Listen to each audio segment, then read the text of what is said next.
First Contact Protocol.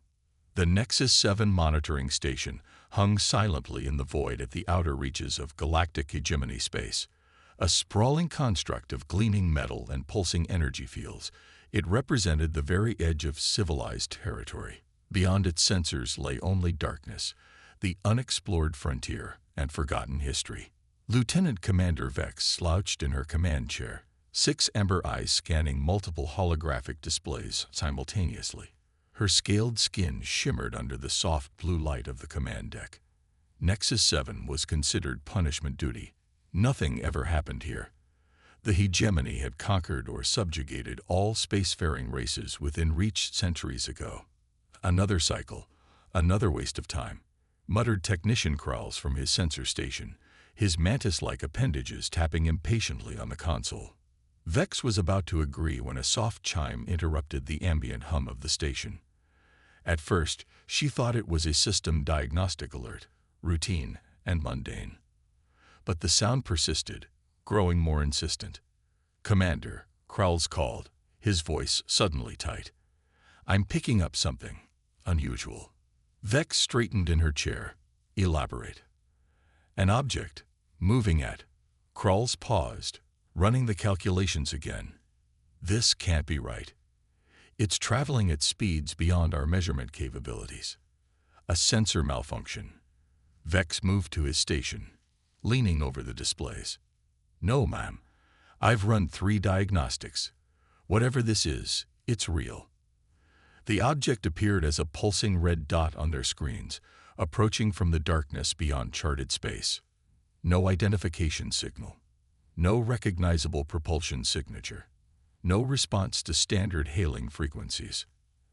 "Activate full sensor array," Vex ordered. "I want visual confirmation."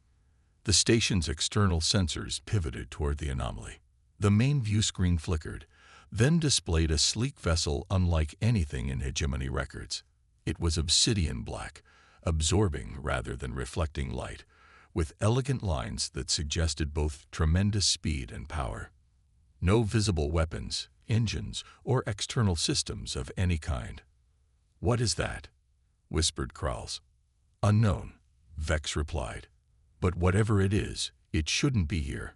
She opened a communication channel to Hegemony Central Command. "Nexus 7 to Central, we have an unidentified vessel in our sector. Requesting guidance on First Contact Protocol." The response came swiftly. "Maintain observation only. Do not engage. Reinforcements dispatched." That was unusual. First Contact Protocol typically called for attempts at communication, not immediate military response. Vex frowned, her instincts flaring. Something wasn't right. "Sir," another technician called, "the object has changed course. It's heading directly for us." "Shields up," Vex ordered. "Prepare defensive systems."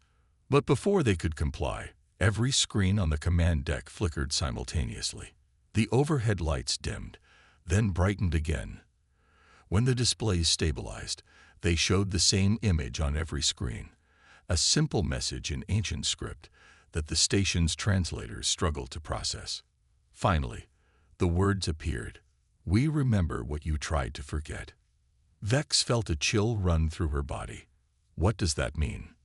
Before anyone could answer, the sleek vessel vanished, not accelerating away, not engaging a jump drive, simply gone. One moment present, the next absent, as if it had never existed at all. Silence fell over the command deck. Did we imagine that?" Kralls asked. The message remained on their screens, proving they had not. Within hours, Nexus 7 was swarming with hegemony officials. Military vessels formed a defensive perimeter. Senior officers commandeered the command deck, relegating Vex and her crew to observer status on their own station. Admiral Soreth, a hulking Vrelex with chromed battle scars covering half his face, reviewed the sensor logs with growing concern. "You're certain this is exactly what you saw?" he demanded. "Yes, Admiral," Vex confirmed. "The data is uncorrupted." Soreth exchanged looks with his security chief. "Initiate protocol silence. Full communications blackout. No one discusses this incident. Sir, Vex questioned. First contact procedures require. This is not first contact, Commander. Soreth snapped. This is something else entirely. The Admiral's reaction only deepened Vex's suspicions. She had served the hegemony faithfully for 15 cycles, believing in its mission of order and progress. But this response, fear, secrecy, militarization, suggested something darker. While officially relieved of duty, Vex used her security clearance to access the station's historical archives. She searched for any reference to the vessel's design or the cryptic message. Most searches returned nothing, but one heavily encrypted file caught her attention. It was labeled simply, Extinction Event Number 7. Terra, an ancient name from the early days of the hegemony. Vex had never encountered it in her studies of galactic history. Why was it classified as an extinction event? Breaking into the file took hours and would certainly cost her career if discovered. The contents, however, made such concerns insignificant. Terra, Earth, had been home to a species called humans. 3 centuries ago, they had begun expanding into space, establishing colonies on nearby worlds. Their technological progress had alarmed the early hegemony. Humans were resourceful, adaptable, unpredictable. They broke rules, questioned authority, and innovated at a frightening pace. The Hegemony Council had seen them as an existential threat. The solution had been swift and merciless. A coordinated attack on all human settlements, destruction of their homeworld, and the systematic erasure of their existence from galactic records. Or so the hegemony had believed. The file contained one final note. Possible escapees. Project Exodus vessels unaccounted for. Search continues. Vex sat back, stunned. The hegemony she had served, had believed in, had committed genocide, and then hidden the evidence, even from its own people. The station alarms blared, breaking her from her thoughts. Racing to the command deck, she found chaos. It's back, Kralls shouted over the noise. The ship is back, but it's not alone. The main view screen showed not 1 but 5 obsidian vessels, arranged in perfect formation. They had appeared simultaneously, each identical to the first. No approach vector, no warning. They simply existed where moments before there had been empty space. Admiral Soreth barked orders. Target all vessels. Prepare to fire. Wait, Vex shouted. They haven't shown hostility. Soreth rounded on her. You don't understand what we're dealing with, Commander. I understand perfectly, Vex replied coldly. I know about Terra. I know what the hegemony did. Soreth's expression hardened. Then you know why we must eliminate this threat immediately. Before he could give the order, the screens flickered again. This time, the message was longer. 3 centuries ago, you tried to exterminate us. You thought us weak, primitive, dangerous. You were wrong about the first 2.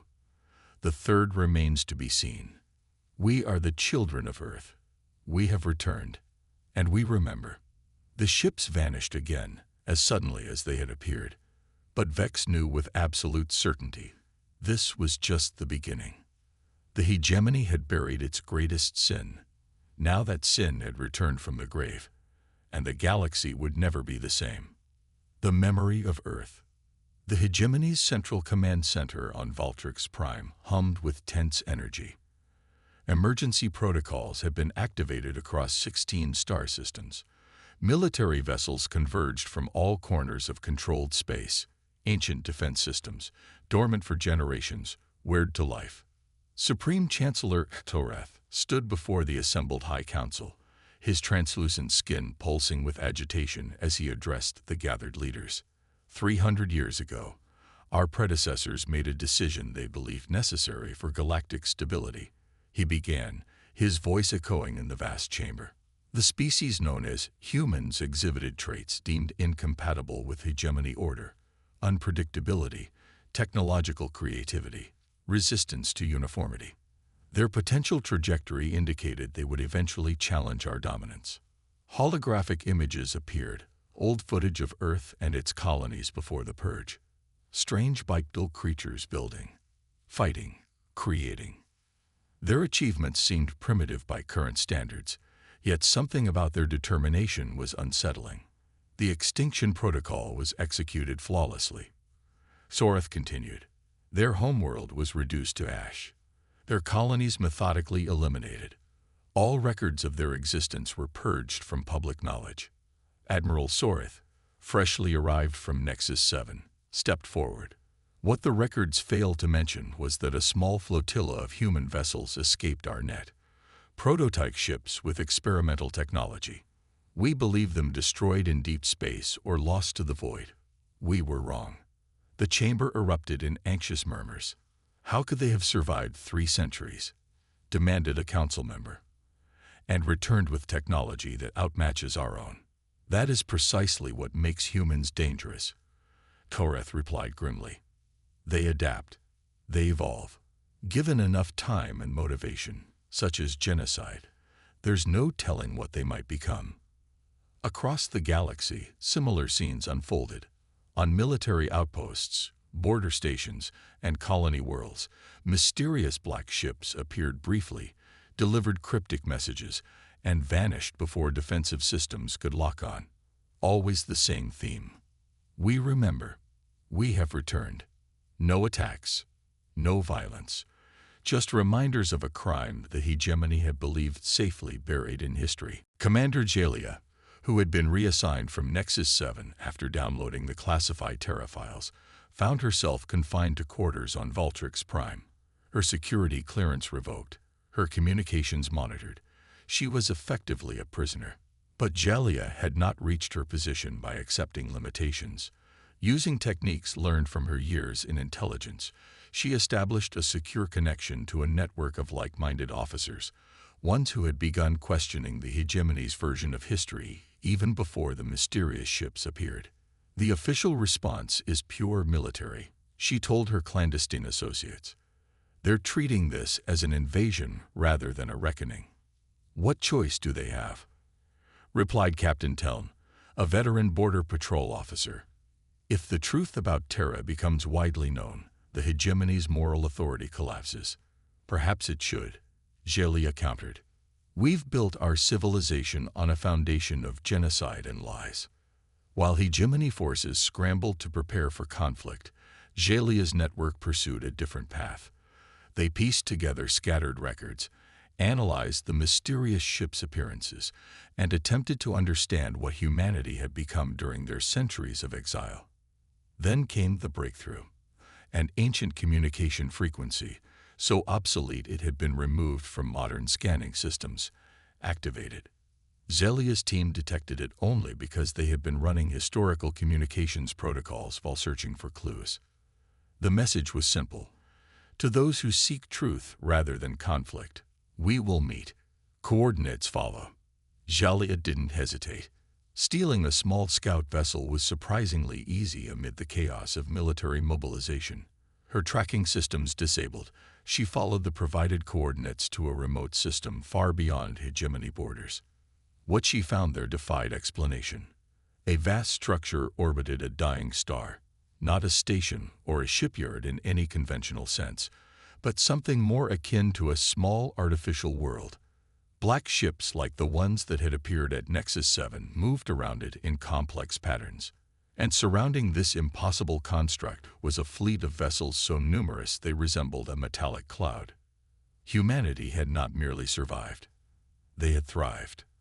Her vessel was intercepted immediately, but no weapons targeted her.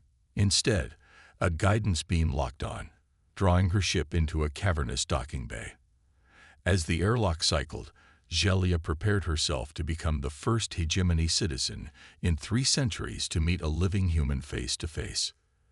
The human who greeted her was tall and lean, with dark skin and eyes that seemed to hold ancient wisdom. He called himself Director Caden.